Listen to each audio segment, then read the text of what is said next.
Alors, dans l'actualité de ce mercredi 24 septembre, j'ai l'impression qu'il a pris tout le monde par surprise, y compris le conseil municipal et son maire, Marc Lorrain.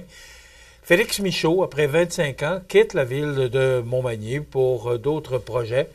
Moi, le premier, je ne m'attendais pas à ce communiqué de presse qui est sorti en milieu d'après-midi hier. Après 25 ans au service de la ville, le directeur général, Maître Félix Michaud, a pris tout le monde par surprise en annonçant son départ. En effet, à compter du 9 novembre, il quittera ses fonctions pour relever de nouveaux défis professionnels. Il est arrivé en 2000 à titre de greffier et directeur des affaires juridiques. Il a gravi les échelons jusqu'à occuper depuis maintenant 10 ans le poste de directeur général à la suite du départ de Bernard Letourneau à la retraite. Reconnu pour son dynamisme et sa passion des défis, il a joué un rôle central dans plusieurs projets structurants, dont l'espace des réalisations marquantes sous sa gouverne, création de l'espace citoyen, l'aménagement du parc aquatique de la Pointe-aux-Oies, la transformation de Place Montel, mais aussi le prolongement du parc industriel et la modernisation du boulevard Taché.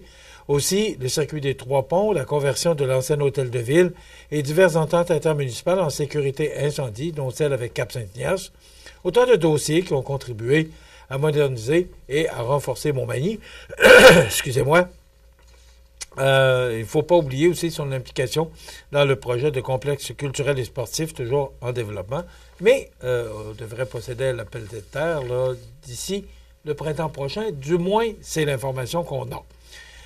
Tout au long de sa carrière, Maître Michaud a collaboré étroitement avec plusieurs conseils municipaux. Quand même, il faut le faire, parce qu'il a été sous la gouverne, il a été directeur général de conseils municipaux par les maires Jean-Claude Croteau, Jean-Guy Desrosiers, Rémi Langevin, Bernard Boulay et Marc Lorrain. Donc, en 25 ans, il a eu 1, 2, 3, 4, il a eu 5 patrons. Donc, ça veut dire à tous les 5 ans, il a changé de patron parce que c'est le conseil municipal et le maire qui est le patron du directeur général. Alors, Félix Michaud demeurera résident de Montmagny, c'est ce qu'il nous mentionne, et assure qu'il suivra avec intérêt les nombreux projets encore sur la table. Donc, on va souhaiter bon succès à Félix Michaud qui quitte la ville de Montmagny, rappelons-le, le 9 novembre prochain. Au terme, je ne sais pas si vous vous en souvenez, on en avait parlé sur nos ondes, la ville de Montmagny, quelque part au début de l'année 2025, a lancé un appel à projet. Il a incité les gens de la communauté magny-montoise à lancer des idées, des projets, et les projets retenus recevaient une contribution de 50 000 $. Donc, il fallait que ça réponde à certains critères que je n'ai pas devant vous aujourd'hui, mais il y avait des critères à respecter.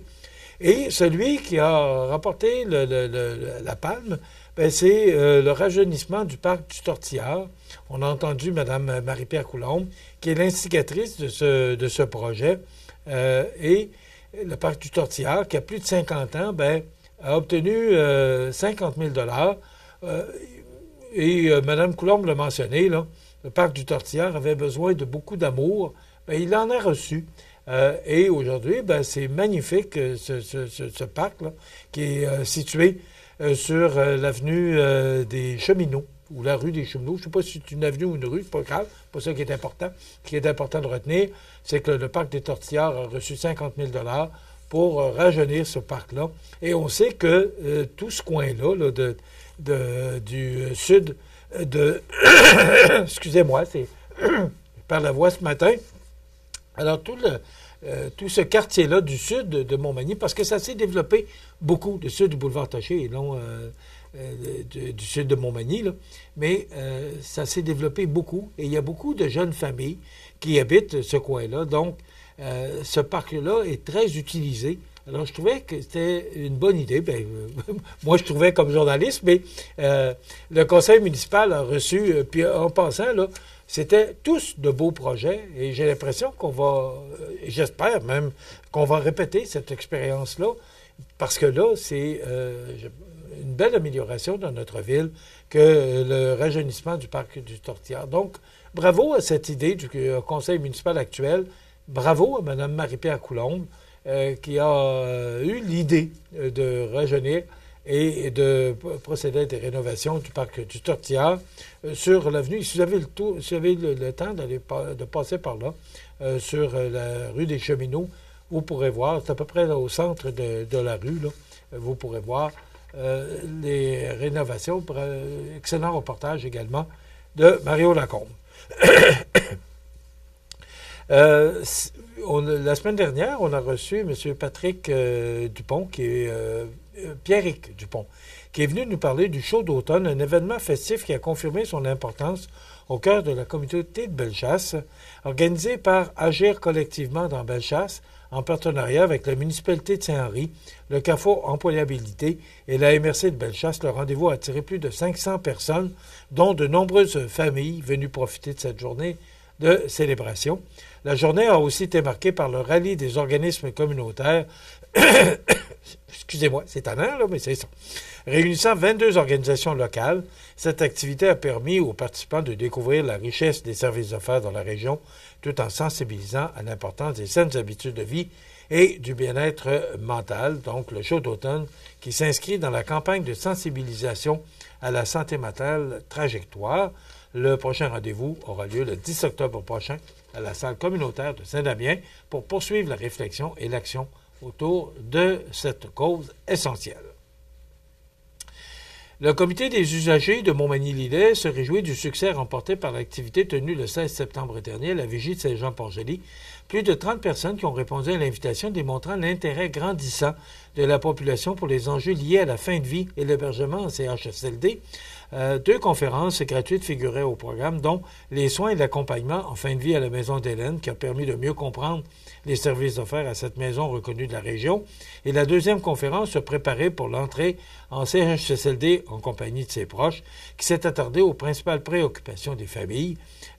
Cette rencontre, ou profitant de cette rencontre, le comité des usagers est tenu à rappeler les mandats auprès de la population, qui agit notamment pour informer les usagers de leurs droits et obligations, promouvoir l'amélioration continue de la qualité des services et défendre les droits et intérêts des usagers.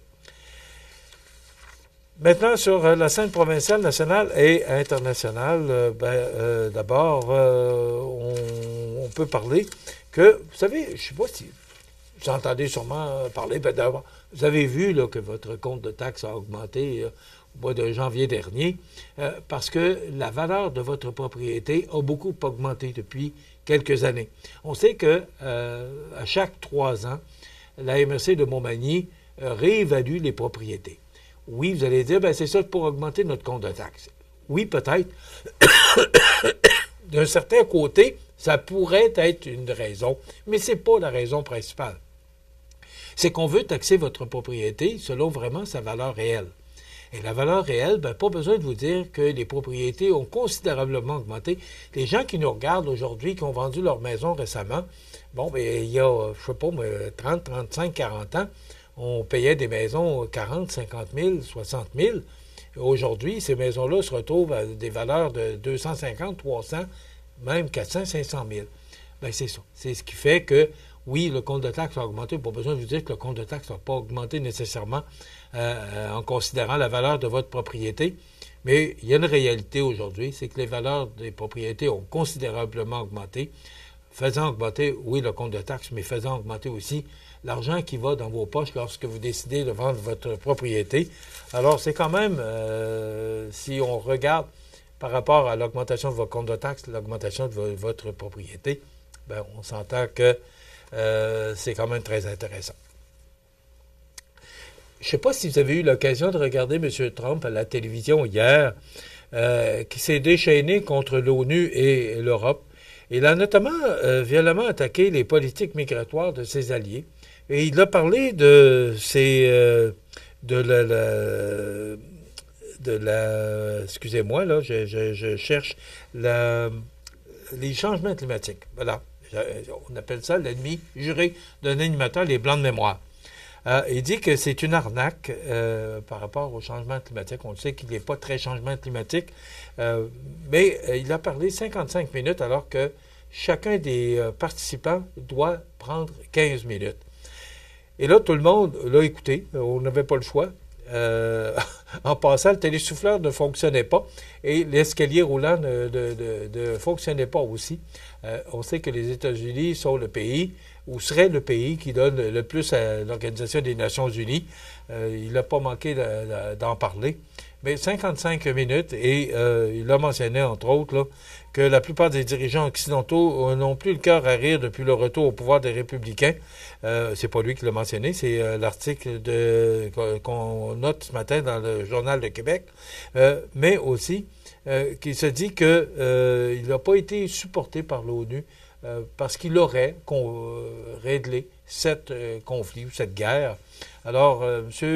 Trump, toujours égal à lui-même, 55 minutes devant l'ONU hier. J'ai hâte de voir les répercussions de cette intervention de M. Trump. Le temps passe très vite. On apprenait que il y a des bonus de performance. Les employés de Société d'État se sont partagés 190 millions et ça continue. Je pense que plus on en parle, plus ça continue. Les dirigeants et les autres employés des sociétés de la Couronne du Canada ont engrangé 190 millions en bonus l'année dernière selon la Fédération canadienne des contribuables. C'est dans le Journal de Québec de ce matin. Les chiffres ont été obtenus après une demande déposée au feuilleton par le député conservateur et ancien chef du parti Andrew Scheer au mois de juin. La palme des primes revient à la Banque de développement du Canada, 60 millions, distribués à 22 cadres et à 2800 fonctionnaires. Également, la Société canadienne d'hypothèques et de logement, la SCHL, 30,6 millions qui ont été partagés par 99 des cadres et les employés sous les postes de direction. Les cadres ont obtenu en moyenne 42 900 $. Ça commence avec des beaux bonis, mais on apprend que Poste Canada, qui accuse des pertes de 4,3 milliards de dollars depuis 2018, a indiqué dans le document remis aux communes qu'il n'y avait rien à déclarer pour les bonis en 2024. Ben voilà, il y a bien d'autres nouvelles, mais on doit s'arrêter là. Je vous invite à être des nôtres demain pour une autre émission d'information sur la Côte-du-Sud. Je vous rappelle qu'il y a, depuis hier mardi, interdiction d'arroser. On annonce de bonnes précipitations demain jeudi. Ça devrait se résorber, mais en attendant, évitez de laver les voitures, vraiment vous servir de l'eau pour des besoins très nécessaires. Dans quelques instants, les avis de décès suivent. Je vous souhaite de passer une excellente journée en ce mercredi du 24 septembre et je vous donne rendez-vous demain pour une autre émission d'information sur la Côte-du-Sud. Bonne journée.